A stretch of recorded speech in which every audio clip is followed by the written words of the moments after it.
Le préfet de Martinique dans sa enquête dit ce matin, quelques jours après la venue d'Emmanuel Macron aux Antilles. Bonjour Franck Robine. Bonjour à tous les auditeurs. Le président de la République s'était exprimé depuis la Guadeloupe, notamment sur cette problématique des sargasses. Un séminaire se tient aujourd'hui à Fort-de-France pour faire un dernier point sur ce fléau, les conséquences sur le plan environnemental, sanitaire, économique. On se souvient qu'Emmanuel Macron avait affirmé que le meilleur remède aujourd'hui, c'est le ramassage dans les 48 heures des algues échouées. Est-ce que c'est vraiment possible, Franck Robine ? Oui, c'est possible. Vous savez, en Martinique, il y a 53 points de ramassage. 31 sont vraiment identifiés comme des points qu'on va qualifier de plutôt faciles. Par exemple, les brigades d'insertion, brigades vertes, peuvent ramasser dans les 48 heures. Et après, il faut reconnaître qu'il y a d'autres endroits où c'est beaucoup plus difficile. Par exemple, les côtes du Robert, les côtes du François. Et là, on privilégie d'autres réponses, notamment celle des barrages. Et tout sera effectif, tout sera efficace dans combien de temps ? Est-ce qu'on a suffisamment d'argent, suffisamment de bras, suffisamment de machines ? Alors, question argent, vous savez qu'on a déjà consacré en Martinique 4,7 millions d'euros au ramassage, donc c'est considérable, y compris les crédits d'insertion. Le président de la République vient d'annoncer, de confirmer un plan d'équipement pour les communes de 5 millions d'euros et nous allons solliciter la collectivité territoriale de Martinique. Nous allons solliciter les fonds européens pour monter à 10 millions d'euros.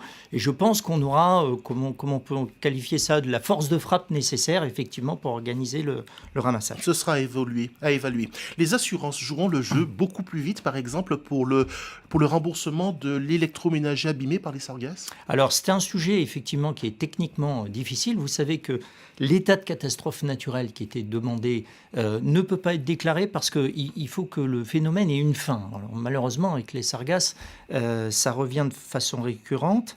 Donc, il y a un travail en cours et d'ailleurs, le président de la Fédération française des assurances accompagner le président de la République en Guadeloupe et à Saint-Martin pour faire ce travail et effectivement accélérer les possibilités de remboursement. La coopération régionale, il en sera question aujourd'hui à l'occasion de ce séminaire, mais pour faire quoi ? C'est pour savoir comment chacun réagit à ce fléau sur son territoire. Il s'agira par exemple de dire nous avons un ennemi commun, c'est les sargasses provoquées par un autre État, le Brésil par exemple. Alors il y a un peu de ça. En fait, il y a deux directions. Il y a l'idée d'avoir une initiative commune qui a été d'ailleurs lancée, elle s'appelle l'Initiative Caraïbes et le président de la République en a parlé à l'Assemblée générale de l'ONU à New York juste avant de venir en Martinique. Donc il y a l'idée d'exprimer un mécontentement collectif. Alors il ne s'agit pas d'accuser le Brésil ou les pays d'ailleurs du golfe de Guinée. Il s'agit de les sensibiliser et de voir comment ensemble on peut définir des réponses scientifiques pour minorer les productions de sargasses. La santé encore, Franck Robine. La santé avec cette fois-ci la molécule de chlordécone. Alors l'État qui a reconnu sa responsabilité, enfin il était temps, qui évoque des indemnisations, on en parlera. Il y a un président qui parle de transparence. Première question très très simple concernant la chlordécone. Est-ce qu'il y aura une cartographie des terres polluées publiée très vite ici en Martinique, accessible à tout le monde, par tout le monde? La réponse est, vous la connaissez, depuis le mois d'avril, la cartographie est d'ores et déjà disponible. Elle n'est pas complète. Elle représente 37% des terres agricoles utiles. Et ce qu'a annoncé le président de la République, c'est que nous allons la compléter, je pense, d'ici 2 à 3 ans, pour avoir 100%. Il y a des réticences, parce que, par exemple, le président de la Chambre d'agriculture qui dit ce serait la publication d'une carte, ce serait monter certains agriculteurs contre d'autres. Le président de la République, il a fixé, je pense, un cap historique, c'est d'emmener toute la société vers le zéro chlordécone dans l'alimentation. C'est extrêmement important, il faut le faire de façon collective, il faut le faire en accompagnant les agriculteurs, en leur permettant d'évoluer sur leur production, en leur permettant de produire différemment. C'est ça qui est extrêmement important. Et finalement, la question, c'est est-ce que nous voulons bâtir ensemble cet avenir qui est historique ? Il y a vraiment une opportunité. Et est-ce que nous voulons ensemble travailler vers le zéro chlordécone dans l'alimentation ? Mais nous, ce qu'on veut surtout ce matin, aujourd'hui, Franck Robine, c'est de la transparence. Moi, j'ai envie d'aller au marché et d'avoir l'assurance que, par exemple, la personne à qui je m'adresse me dise que cette production vient de telle portion de territoire et que ce territoire n'est pas pollué par le chlordécone. Vous avez tout à fait raison. Et c'est un des autres mots clé de l'annonce du président de la République, c'est la transparence. C'est la raison pour laquelle cette cartographie va être complétée, ça c'est extrêmement important. Et puis les 16, 17 et 18 octobre, dans quelques jours, nous aurons un colloque scientifique de très haut niveau, très très haut niveau, qui permettra d'établir ce qu'on appelle les consensus scientifiques en matière de chlordécone, voir où en est la science en matière de chlordécone, et il y aura une restitution de tous les travaux sans exception, à la population martiniquaise, aux Martiniquais, aux Martiniquaises, pour justement que cette transparence soit absolue. La transparence, c'est aussi la traçabilité. Comment pourrais-je être sûr que la banane, que la pastèque, que le giromon, que le mango que j'achète à tel ou tel endroit proviennent bien de tel ou tel territoire? Alors, il y a deux réponses Il y aura un possibles. code barre sur chaque fruit? Il y a deux réponses possibles. Il y a effectivement les nouvelles technologies. Le parc naturel de Martinique a développé, vous savez, la technologie du blockchain pour justement identifier les produits. Moi, j'avais dit, toujours au mois d'avril, que j'étais ouvert Blockchain, à garantie de transparence. Garantie de transparence, voilà, ça permet d'avoir les informations sur le produit. Et moi, j'avais dit que les services de l'État étaient ouverts à cette solution-là, donc nous y travaillons. Et puis, il y a les contrôles. Il y a le renforcement des contrôles. Par exemple, je suis conscient que les Martiniquais et les Martiniquaises attendent davantage de contrôles, notamment sur les produits importés. Et le président de la République a aussi pris une décision, c'est celle d'augmenter les moyens que je pourrais consacrer au contrôle. Ce sera à partir de quand le contrôle concernant ces produits qui rentrent dans notre territoire? Alors, moi, je vais organiser d'ores et déjà un certain nombre de contrôles en travaillant un petit peu différemment. Et puis, les crédits supplémentaires vont être délégués. Nous allons passer chaque année de 2 millions à 3 millions d'euros pour notamment organiser ces contrôles. Les indemnisations, on en a parlé également à l'occasion de la venue d'Emmanuel Macron, M. Robin. Les indemnisations, qu'est-ce que ça coûte? Mode d'emploi, comment, pour qui? Mode opératoire pour chiffrer les pertes. À partir de quand ce sera 1 an, 5 ans, 10 ans? Qui paiera? Ça fait beaucoup de questions. Ça fait beaucoup de questions, donc je vais essayer de répondre de façon précise.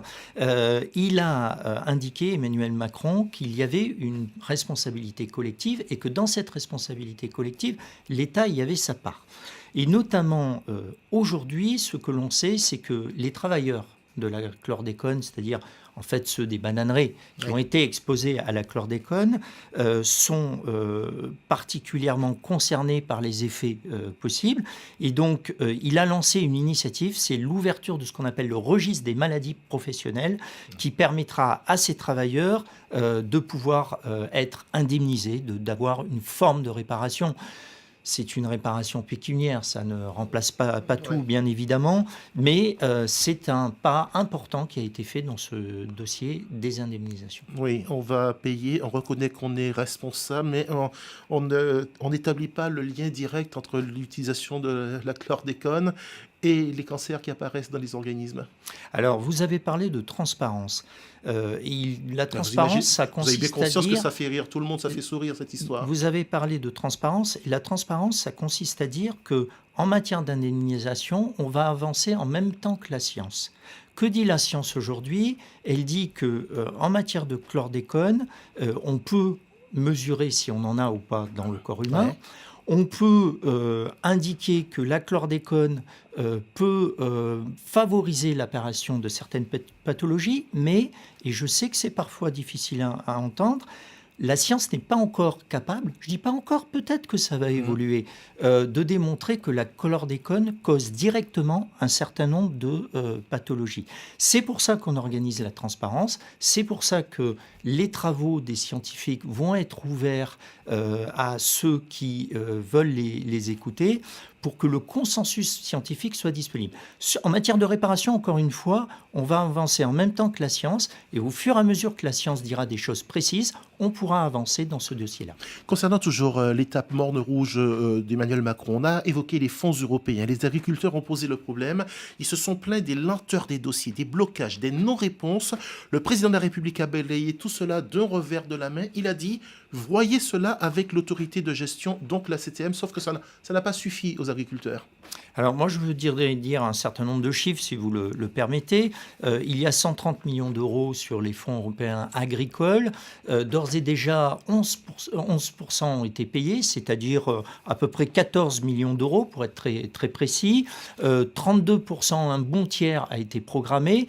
Et contrairement à l'idée qui est parfois annoncée, il n'y a pas de risque de ce qu'on appelle de dégagement d'office, c'est-à-dire d'avoir à reverser des sommes non dépensées. La CTM fait son boulot. Après, j'entends bien les critiques qu'ont les agriculteurs, notamment sur les non-réponses et sans doute sur les délais. L'État n'est pas gestionnaire des fonds européens, mais l'État, il est là pour assister, il est là pour conseiller. Et donc, moi-même, je prendrai évidemment les responsabilités et j'inviterai les uns et les autres autour d'une table pour voir comment on peut déverrouiller les choses. Une aide logistique de l'État ? Mais une aide logistique de l'État, encore une fois, nous sommes là pour conseiller, pour faire progresser. La collectivité territoriale de Martinique reste la gestionnaire des fonds européens. Merci Franck Robine d'avoir été ce matin avec nous. Franck Robine, préfet de Martinique, bonne journée.